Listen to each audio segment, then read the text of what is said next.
United sporting club Shyamganj কর্তৃক আয়োজিত মহান বিজয় দিবস উপলক্ষে আজকের এই ঐতিহ্যবাহী ক্রীড়া আয়োজন উপলক্ষে উপস্থিত আজকের প্রোগ্রামের সম্মানিত প্রধান অতিথি আমাদের ১ নং উত্তর হামসাদি ইউনিয়ন পরিষদের চেয়ারম্যান জনাব মোহাম্মদ নজরুল ইসলাম উপস্থিত আজকের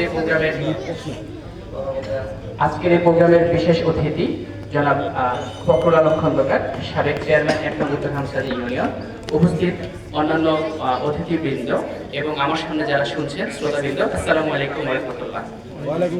আমি শুরুতে আজকে এই মহান বিজয় দিবস উপলক্ষে যারা এই প্রোগ্রামটা আয়োজন করেছেন এবং যারা আমাকে ইনভাইট করেছেন সবার নিকট কৃতজ্ঞতা প্রকাশ করছি।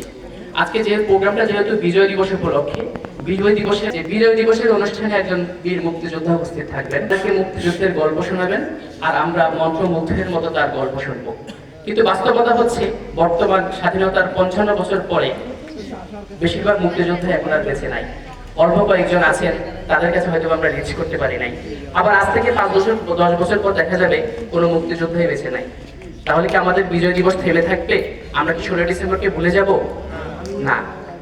বিজয় দিবস যতদিন বাংলাদেশ থাকবে, বাঙালি জাতি থাকবে, ততদিন পর্যন্ত আমরা ৭১-এর মুক্তিযুদ্ধকে, ১৬ ডিসেম্বরকে, বিজয় দিবসকে আমরা স্মরণ করব এবং বিজয় দিবসের যেটি প্রকৃত চেতনা সেটাকে আমরা ধারণ করব।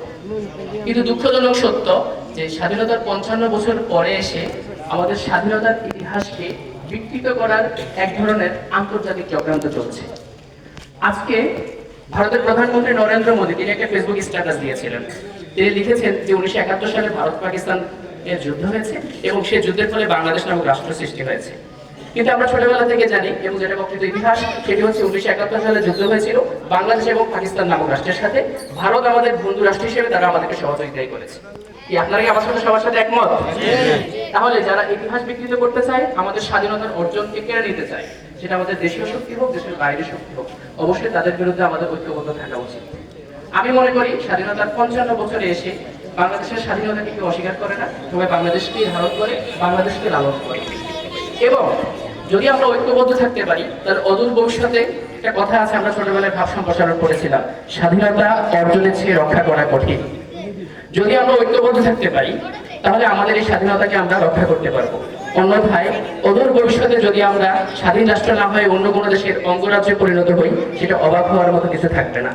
আজকে শ্যামগঞ্জ গ্রামের মানুষ যেভাবে সবাই ঐক্যবদ্ধ হয়ে এ ধরনের একটা স্পোর্টিং প্রোগ্রামের আয়োজন করেছে, এভাবে যদি আমরা পুরো বাংলাদেশ ঐক্যবদ্ধ থাকতে পারি তাহলে আমাদের স্বাধীনতা অক্ষুণ্ণ থাকবে। আরেকটা কথা বলে আমার বক্তব্য শেষ করতে চাই, সেটা হচ্ছে খেলাধুলা এটা বিনোদনের একটা অংশ। বর্তমান সময়ে আমাদের ছেলে মেয়েদের বিনোদনের মাধ্যম হয়ে গিয়েছে মোবাইল ফোন। আগে ছোটবেলা আমরা কোরআন শরীফ পড়তাম, এখন আমাদের ছেলে মেয়েরা ছোটবেলা সকাল থেকে সন্ধ্যা পর্যন্ত মোবাইল শরীফ দেখে, সেখানে টিকটক দেখে, ফেসবুক দেখে, বিভিন্ন ধরনের গেমস দেখে, এ ধরনের বিষয়গুলোতে অ্যাডিক্টেড হয়ে যায় এবং অনেকে আবার মাদকে অ্যাডিক্টেড হয়ে যায়। মাদক এবং অনলাইন এডিকশন এই দুটা থেকে যদি আমরা দূরে থাকতে চাই তাহলে খেলাধুলার কোনো বিকল্প নাই। এই খেলাধুলা নিয়ে যারা উদ্যোগ নিয়েছেন ভবিষ্যতে তাদের এই উদ্যোগগুলো অব্যাহত থাকবে, এই আশাবাদ ব্যক্ত করে সবাইকে ধন্যবাদ জানাচ্ছি। আসসালামু আলাইকুম ওয়া রাহমাতুল্লাহ। খুবই চমৎকার এবং ইনফরমেশন মূলক আমাদেরকে তথ্য দেওয়ার জন্য এবং আমাদেরকে উজ্জীবিত করার জন্য ১৬ ডিসেম্বর উপলক্ষে। তো আমি এই মুহূর্তে অনুরোধ করবো আমাদের